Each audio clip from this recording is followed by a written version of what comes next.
साकार करने की दिशा में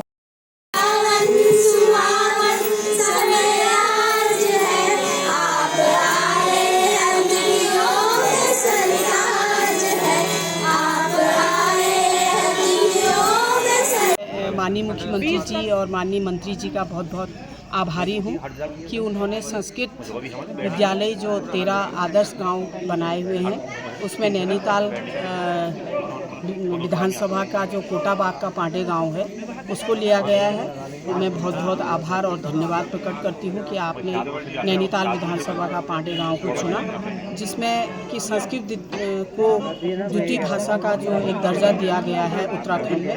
मैं माननीय मुख्यमंत्री जी और माननीय मंत्री जी की आभारी हूँ कि जनपद नैनीताल के जो पांडे गांव है वहाँ संस्कृत विद्यालय खोला जाएगा। इसमें आने वाले बच्चों और संस्कृति को बढ़ाने के लिए जो एक आगे हम लोगों का उद्देश्य रहेगा, इसमें एक हमारे जो टीचर हैं उनकी भी नियुक्ति कर दी गई है। आज मैंने अपनी जो नई हमारी प्रधान हैं उनसे मैंने कहा गया कि आप और जो नए नियुक्त हमारे टीचर यहाँ पे हैं दीपक जी, आप लोग जो अगर कोई अपनी ज़मीन कर दें तो हमें अच्छा लगेगा, क्योंकि जिससे कि हमें आदर्श जो हमारा संस्कृत विद्यालय खुलेगा उसमें आसानी होगी और संस्कृति को आगे बढ़ाने के लिए भी और सनातन को आगे बढ़ाने के लिए जो एक सरकार का उद्देश्य है वो पूर्ण होगा।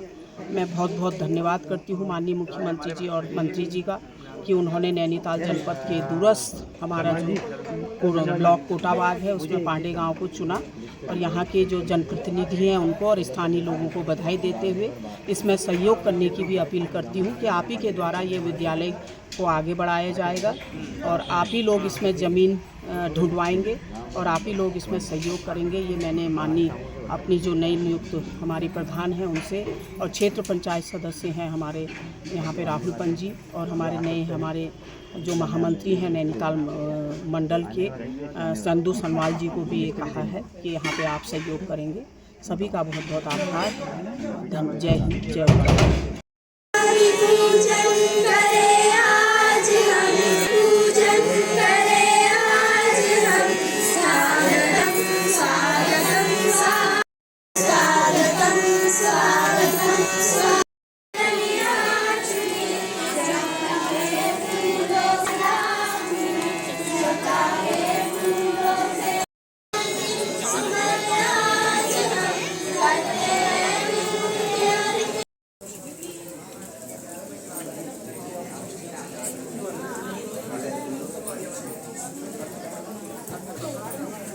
बहुत खुशी की बात है हमारे लिए कि 13 जनपदों में नैनीताल में जो चयन किया गया है वो पांडे गांव में किया गया है और माननीय मुख्यमंत्री जी ने खुद ही कहा है अभी अपने वक्तव्य में कि भाई जहाँ जहाँ हमारे विद्यालय खुले हुए हैं उनको हम कहीं पर ज़मीन चयन हो जाएगी तो उन विद्यालयों को नया बनाएंगे। तो पूरा जब नया सिस्टम बनेगा उसका तो सभी कुछ अच्छा होगा, मुझे ऐसी आशा है। बाकी विद्यालय की बात जहाँ तक आप कह रहे हैं, विद्यालय में भी देख रही हूँ कि काफ़ी इसमें जो है पुराना हो चुका है, जीर्ण शीर्ण अवस्था में है। हमारी पूरी कोशिश रहेगी कि इस विद्यालय के लिए भी हम लोग कुछ ना कुछ लेकर आएंगे और कुछ ना कुछ इसको ठीक करने का, मरम्मत करने की, इसको अच्छा बनाने की कोशिश करेंगे। ठीक।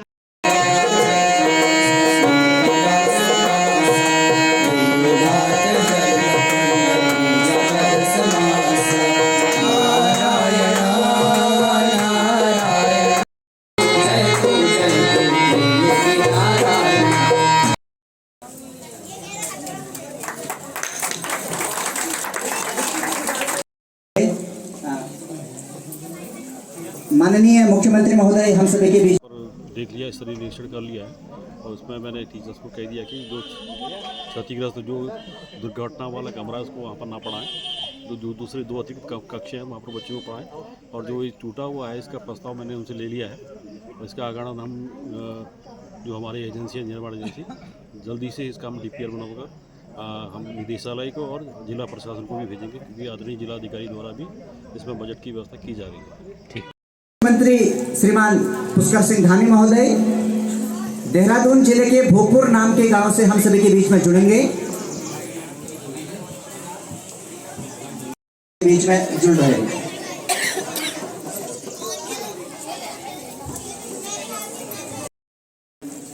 इस कार्यक्रम में उपस्थित मुख्य अतिथि आदरणीय विधायिका आर्य मैम और कार्यक्रम में उपस्थित हमारे इस क्षेत्र के बीडीसी सदस्य और कार्यक्रम में उपस्थित विभिन्न विद्यालय से आए हुए गुरुजन, बच्चों और कार्यक्रम में उपस्थित यहाँ के मंडल अध्यक्ष जी और कार्यक्रम में उपस्थित यहाँ की क्षेत्रीय जनता, सभी का यहाँ पर स्वागत है, अभिनंदन है। जैसे कि सब आपको विदित है कि आज माननीय मुख्यमंत्री जी आदर्श निर्माण संस्कृत ग्राम परियोजना के उद्घाटन जो कि वर्चुअली यहाँ पर कर हर्ष का विषय है कि पूरे नैनीताल जनपद में मेरे ग्राम पांडे गांव को आदर्श संस्कृत ग्राम घोषित किया है। माननीय मुख्यमंत्री जी का तहे दिल से हार्दिक अभिनंदन और आभार व्यक्त करती हूँ। और इसमें देखा आपने कई संस्कृत विद्यालयों के हमारे प्राचार्य बच्चे सभी आए थे और जो यहाँ पर प्रशिक्षक हैं जो बच्चों को पढ़ा रहे हैं, दीपक जो हैं यहाँ पर, ये बहुत अच्छे से पठन पाठन यहाँ पे कर रहे हैं। लेकिन अभी ये बुनियाद रखी गई है। अभी इसमें बहुत कुछ होना है, जैसे इसमें बिल्डिंग की व्यवस्था नहीं है अभी, और इसके लिए हमें ज़मीन की आवश्यकता पड़ेगी, कई चीज़ें हैं। इसके लिए हम प्रयासरत रहेंगे कि कहीं पर भी हमें कहीं वर्ग 4 की ज़मीन है या कोई दानदाता अपनी अगर ज़मीन हमें दे देता है, वहाँ पर हम विद्यालय भवन का निर्माण करेंगे। उसमें माननीय विधायक जी भी सहयोग करने के लिए कह रही थी। बाकी हमारी अभी जिला शिक्षा अधिकारी भी कह रही थी कि मैडम मैं भी अपने स्तर से करूँगा। बाकी संस्कृत के विद्यालय के जो ये सभी लोग प्राचार्य लोग हैं, ये हमारे दीपक हैं, ये लोग सुचारू मेरे साथ लगे रहेंगे। तो एक बहुत अत्यंत आदर्श ग्राम संस्कृत ग्राम ये बनेगा। और मेरी हर्ष का आज कोई वो मतलब सीमा नहीं, इतना खुश हूँ मैं कि मेरे नियुक्त होते ही इसका उद्घाटन है। ये मेरे लिए बहुत बड़ी उपलब्धि है। मैडम को अपने रोजगार और प्रचार प्रसार के रूप में अपनाएंगे, क्योंकि संस्कृत हमारी जननी है, सभी भाषाओं की जननी है। जैसे अभी भट्ट जी ने बताया था कि संस्कृत भी सभी भाषाओं की मूल है, उसी और इसके प्रचार प्रसार जितने भी अतिथि हमारे हैं, माननीय मुख्य अतिथि श्रीमती श्वेता आर्य जी, विशिष्ट अतिथि श्रीमती शांति जी, मंडल अध्यक्ष श्री सुरेश।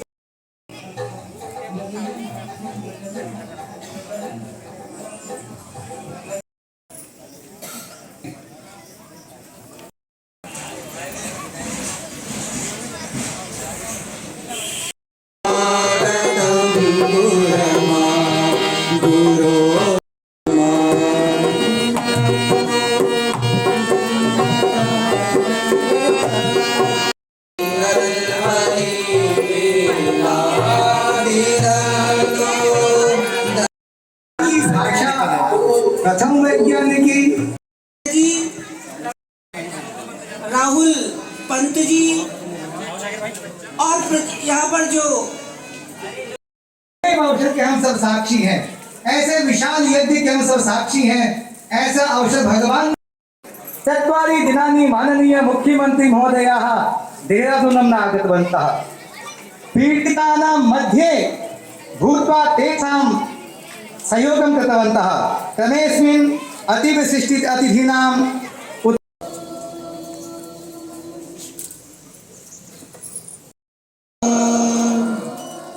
पूरा संस्कृत समाज उनका मैं तो बहुत बहुत धन्यवाद करना चाहूँगा पहले तो माननीय इस समय राज्य सरकार का, कि राज्य सरकार ने विश्व की सबसे प्राचीनतम भाषा के क्षेत्र में यह कदम उठाया।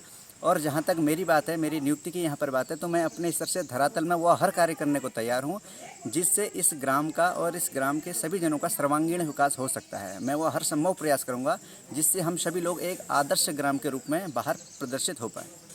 ठीक हो, उनके परिवार वालों को शक्ति संबल प्राप्त हो, श्रद्धांजलि समर्पित करते हैं। धन्यवाद।